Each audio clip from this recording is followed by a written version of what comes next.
sais, il y a quelque chose dans mon parcours que j'ai réalisé et qui m'a fait un énorme déclic. Parce que pendant longtemps, j'ai cru que j'avais simplement du mal à poser mes limites avec les personnes que j'aime. Je pensais aussi que j'avais peur de m'imposer, peur de déranger, peur d'être trop exigeante ou tout simplement peur de trop prendre de place. Mais en réalité, je crois que c'était pas exactement ça. Et c'est ça que j'ai réalisé. Parce que je me suis rendu compte d'une chose assez étonnante, c'est que avec certaines personnes, notamment celles avec lesquelles le lien était moins important pour moi, j'avais aucun mal pour m'imposer. Je pouvais dire non très facilement. Je pouvais aussi dire que quelque chose ne me convenait pas. Je pouvais aussi même accepter que la personne ne soit pas content ou contente de moi. Par contre, dès qu'il s'agissait de quelqu'un que j'aime profondément, là, à ce moment-là, tout devenait beaucoup plus compliqué pour moi. Et je me suis demandé, mais pourquoi? Pourquoi est-ce que finalement le mécontentement d'une personne que je ne connais pas ou très peu pouvait finalement assez peu m'atteindre, alors que le simple fait de sentir qu'une personne qui était proche de moi, comme par exemple mon conjoint, quand je le sentais contrarié, eh ben, ça pouvait immédiatement me déclencher, me bouleverser intérieurement. Et justement, ce déclic, c'est que j'ai compris quelque chose. En fait, j'avais pas réellement peur du mécontentement que j'allais pouvoir lui causer si je posais une limite ou bien si je disais non. J'avais peur de ce que mon système associe au mécontentement. Parce que chez moi, quelque part, en moi, il existait cette équation qui était mécontentement égale risque de perdre le lien. Et d'ailleurs, peut-être que toi aussi, sans forcément t'en rendre compte, tu fonctionnes aussi comme ça. Euh, Imagine-toi par exemple une scène assez banale, par exemple ta partenaire ou ton partenaire te propose quelque chose, mais toi, t'en as pas forcément envie. Sur le papier, et théoriquement, ça peut être très simple, c'est-à-dire que tu pourrais simplement répondre, bah non, ce soir je préfère rester tranquille ou bien non, j'ai pas envie de faire ça. Sauf que parfois, intérieurement, c'est pas du tout aussi simple que ça. Parce que au moment où tu vas dire non, tu vas voir directement que la personne en face de toi est déçue. Tu vas voir que son visage change. Tu vas voir que ton partenaire ou ta partenaire va te répondre peut-être plus froidement. Peut-être même qu'elle va se refermer sur elle-même ou sur lui-même. Et là, à ce moment-là, il y a tout un mécanisme qui peut se mettre en route en toi. C'est-à-dire que tu vas pouvoir commencer à expliquer en disant des choses comme c'est juste que je suis vraiment fatiguée en ce moment. Tu sais que j'ai vraiment besoin de récupérer. Donc pour sortir ce soir, ça va être un peu compliqué. Tu peux aussi juste te justifier en disant une phrase comme j'ai déjà fait beaucoup d'efforts ces derniers jours. Bref, en tout cas, au bout de 5 minutes, tu te retrouves quasiment en train de monter un dossier complet pour expliquer pourquoi est-ce que tu as le droit de dire non. Et dans mon parcours, j'ai compris pourquoi est-ce que je faisais ça. En fait, finalement, c'était pas seulement pour être comprise, c'était aussi, mais surtout pour sécuriser le lien. Parce que inconsciemment, il peut y avoir quelque chose qui est à l'intérieur de soi, comme si tu comprends suffisamment pourquoi je dis non, alors peut-être que tu ne m'en voudras pas. Et si tu ne m'en veux pas, alors peut-être que tu ne t'éloigneras pas de moi. Et si tu ne t'éloignes pas, le lien, il reste préservé. Le lien, il reste sécurisé. Et c'est là que quelque chose m'a vraiment percuté. Parce que en réalité, je cherchais pas seulement à exprimer mon ressenti. je cherchais parfois à rendre ma limite suffisamment légitime pour que l'autre ne me rejette pas. Et évidemment, ce genre de fonctionnement, il sort pas de nulle part. Parce que quand tu as eu dans ton histoire, enfin, du moins quand tu as fait l'expérience dans ton histoire que le lien pouvait être retiré lorsqu'une personne était mécontente de toi, ton système, il peut véritablement apprendre que déplaire à l'autre, c'est dangereux. Dangereux dans le sens où tu peux perdre le lien avec l'autre personne. Et dans mon histoire, justement, j'ai connu cette expérience très concrètement. Donc, mon système, à ce moment-là, il n'avait pas seulement appris à se dire que bah, les disputes, c'était désagréable, que les conflits ou que une personne qui devenait froide d'un coup, c'était désagréable. Mon système, il a appris quelque chose de beaucoup plus deep, de beaucoup plus profond. Mon système, il a appris que lorsque quelqu'un que j'aime est suffisamment mécontent de moi, je peux réellement perdre cette personne. Et quand cette croyance, elle s'installe profondément en soi, elle ne se manifeste pas forcément sous la forme d'une pensée consciente. Tu vas pas te dire dans l'instant, ah là là, ça va être horrible, cette personne, elle va m'abandonner. En fait, ça peut être beaucoup plus subtil que ça.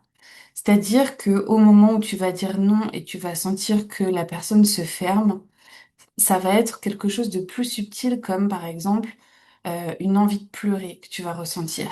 Tu vas aussi culpabiliser. Tu vas peut-être ressentir une boule dans la gorge. Tu vas te sentir ouais, comme en insécurité à l'intérieur de toi. Et à ce moment-là, il va y avoir comme une hypervigilance qui va s'activer en toi. Et à ce moment-là, tu vas avoir envie de réparer le lien immédiatement. Ou alors, tu vas aussi changer finalement ta décision juste pour retrouver la connexion avec cette personne. Et c'est aussi à ce moment-là que tu peux commencer à te trahir sans même t'en rendre compte. Parce que la vraie question à te poser, ça va pas être seulement qu'est-ce que moi je veux. Ça va surtout devenir qu'est-ce que je peux choisir sans provoquer trop de mécontentement chez l'autre. Et ça change absolument tout. Parce que tu peux passer des années à penser que tu es simplement trop gentille, trop conciliante, ou même que tu as un manque d'affirmation de toi. Alors qu'en réalité, tu essayes peut-être surtout de protéger quelque chose qui est très précieux pour toi, à savoir le lien. Et là où ça devient encore plus intéressant, c'est que ce mécanisme, il peut avoir une deuxième face complètement opposée. C'est-à-dire que tu peux t'adapter énormément, tu vas encaisser énormément, tu vas faire des efforts, tu vas minimiser certaines de tes limites, tu vas te suradapter forcément, tu vas essayer de comprendre l'autre, tu vas essayer d'expliquer, tu vas essayer de négocier aussi avec toi-même, et puis un jour, tu arrives au bout. Et là, à ce moment-là, tu peux tout envoyer valser. Tu peux devenir complètement radical. Tu peux avoir envie de partir ou tu peux passer de je vais encore essayer de préserver le lien à ok, c'est bon, je laisse tout tomber, j'en peux plus. Et pendant longtemps, j'ai trouvé ce mécanisme clairement contradictoire.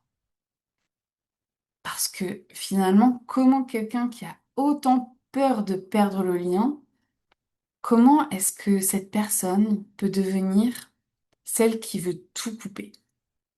Mais en réalité, ça peut être exactement le même mécanisme.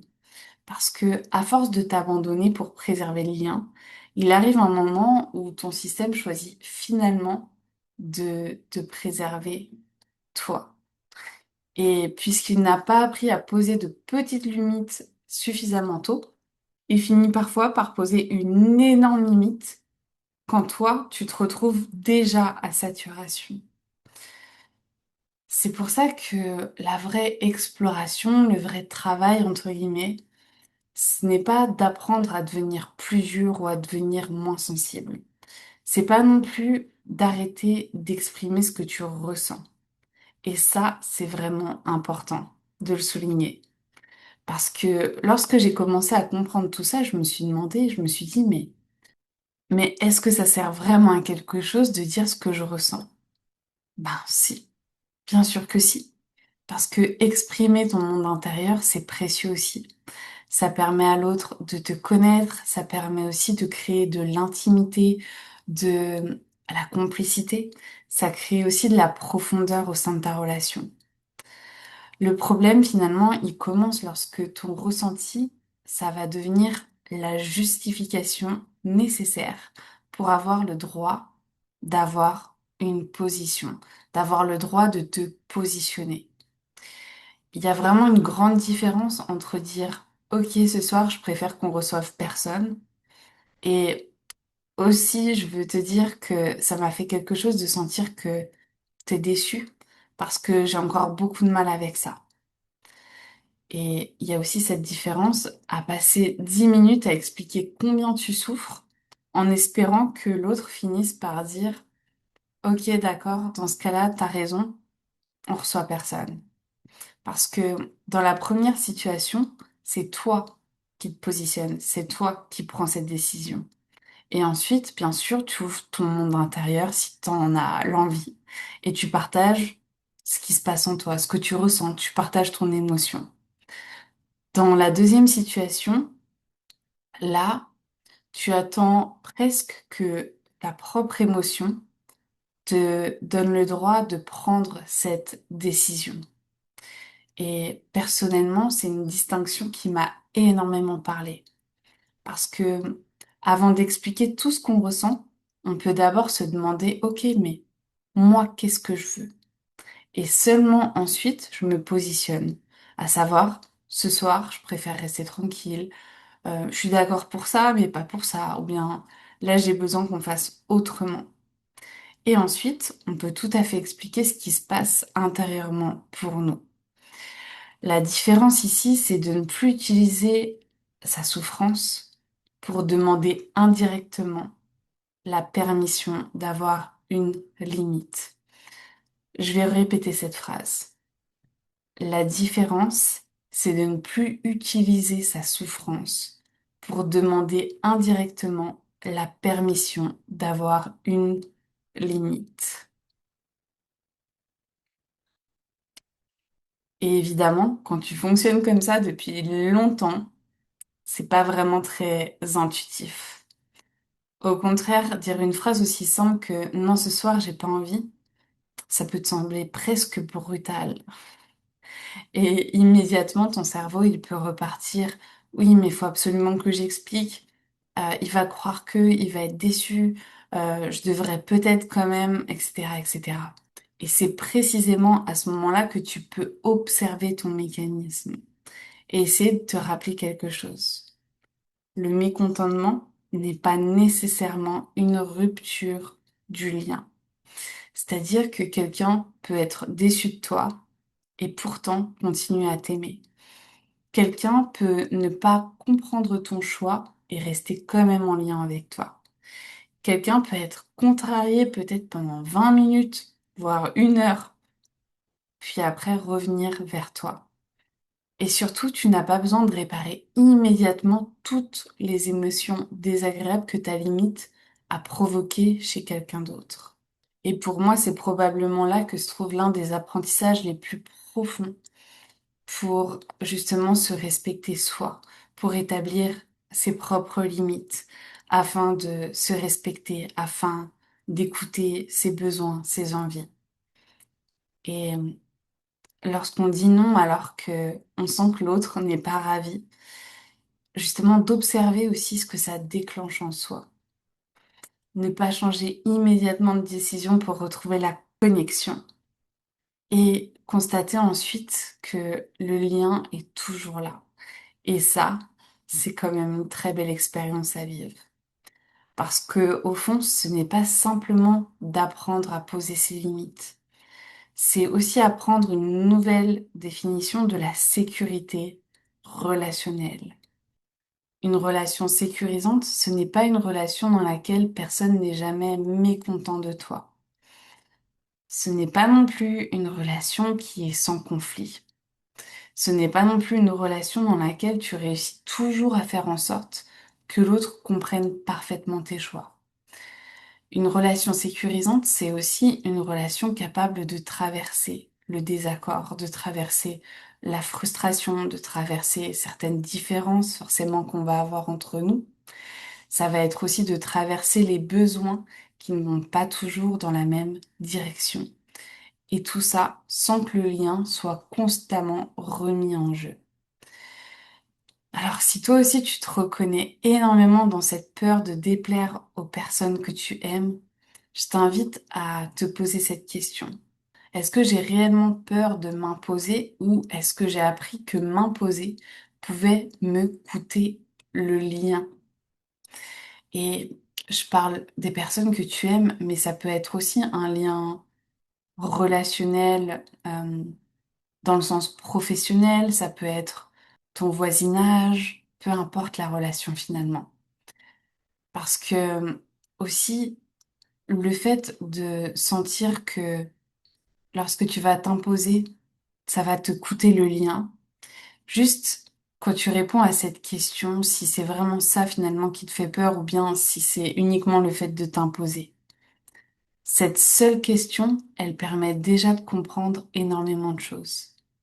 Et d'ailleurs, peut-être que ton prochain chemin, ça sera pas de devenir moins sensible à ceux que tu aimes ou bien aux personnes qui sont dans ton entourage, mais simplement d'apprendre que petit à petit, tu peux rester profondément en lien avec eux, sans sortir du lien avec toi-même, mais également d'aller libérer en toi cette blessure de rejet peut-être, ou d'abandon qui te fait ressentir si intensément la peur du mécontentement de l'autre, ou bien la peur de perdre le lien que tu as avec l'autre. Si cette vidéo t'a éclairé dans ce que tu traverses, tu peux t'abonner dès maintenant à cette chaîne. Justement, je parle aussi de la libération émotionnelle pour se libérer des mémoires émotionnelles qui peuvent être également liées au rejet, liées à l'abandon. En tout cas, de tout ce que tu peux traverser émotionnellement dans ta vie. Parce qu'on sait très bien que chez les hypersensibles, les émotions se manifestent d'une manière vraiment très intense. Je te partage ici des vidéos sur des sujets qui concernent réellement le fonctionnement et le quotidien des personnes hypersensibles. Donc n'hésite vraiment pas à t'abonner. Je te dis à très vite.